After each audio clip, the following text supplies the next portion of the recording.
नमस्कार दोस्तों, आज लेके आई हूँ मैं हनुमान जी की कथा यानी पुत्र प्राप्ति के लिए कुछ उपाय और बहुत ही अच्छी कथा।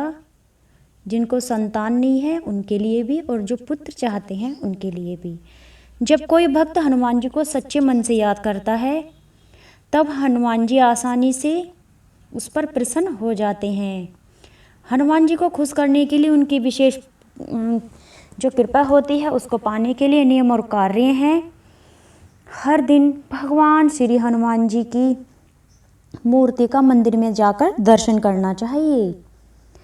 सुबह जागने के बाद और रात्रि सोने से पहले हनुमान चालीसा का या मंत्र का जाप करें।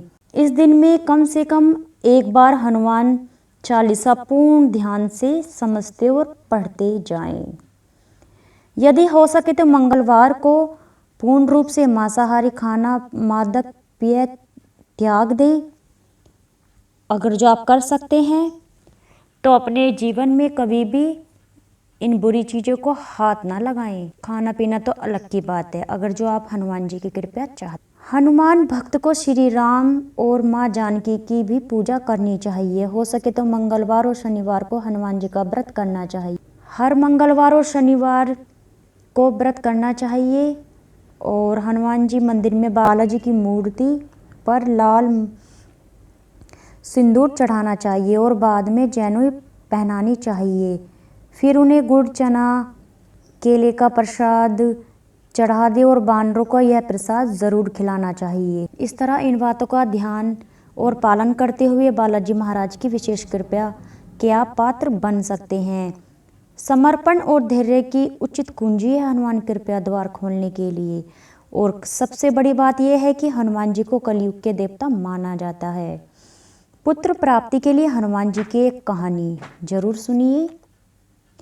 एक समय की बात है कि एक ब्राह्मण पत्नी और पति थे। उनके कोई संतान नहीं थी। इसी कारणवश वे दुखी रहते थे, यानी कि बहुत ज़्यादा उनके परिवार को उनके वंश को बढ़ाने वाला कोई नहीं था। इसी के कारण वह हर समय दुखी रहा करते थे। ब्राह्मण हनुमान जी का परम भक्त था और अपनी हर प्रार्थना में संतान प्राप्ति की ही विनती करता रहता था। दूसरी तरफ उसकी पत्नी भी बालाजी की परम भक्त थी। वह भी मंगलवार जी का व्रत रखती थी और अपने संपूर्ण दिन में हनुमान जी की सेवा में लगा देती थी। एक मंगलवार ऐसा आया जब हनुमान जी को भोग के लिए प्रसाद की व्यवस्था नहीं कर सकी। उसे उस दिन बहुत दुख हुआ और उसने यह प्रण लिया कि वह पूरे सप्ताह व्रत रखेगी। सप्ताह भर भूखे पेट रहने से वो महिला बड़ी कमज़ोर हो गई। भगवान श्री हनुमान जी अपने इस भक्त यह त्याग देख रहे थे, क्योंकि हनुमान जी तो अपने भक्तों से बहुत प्रेम करते हैं। वह यह सब देख रहे थे।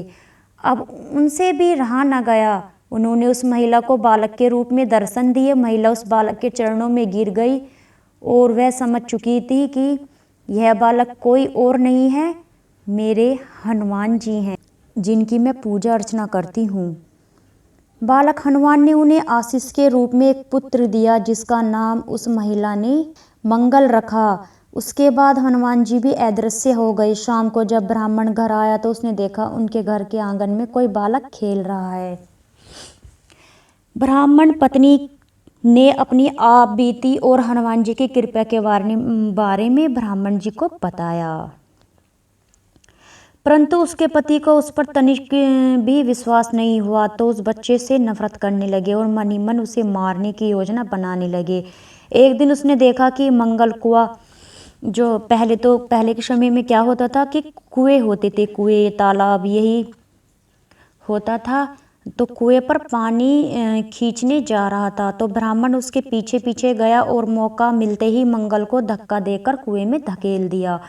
फिर क्या हुआ, वह घर आ गया, लेकिन उसको खुद से नफरत होने लगी कि उसने एक बालक को मौत के मुंह में छोड़ दिया।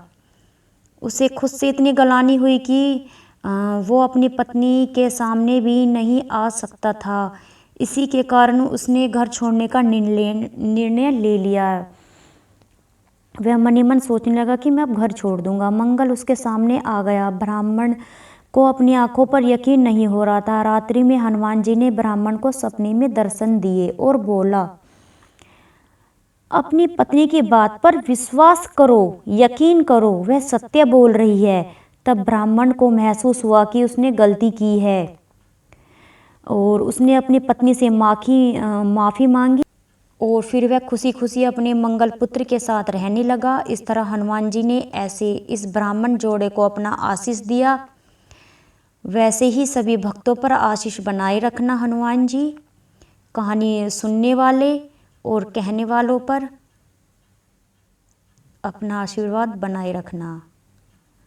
आपको ये छोटी सी कथा कैसी लगी है दोस्तों?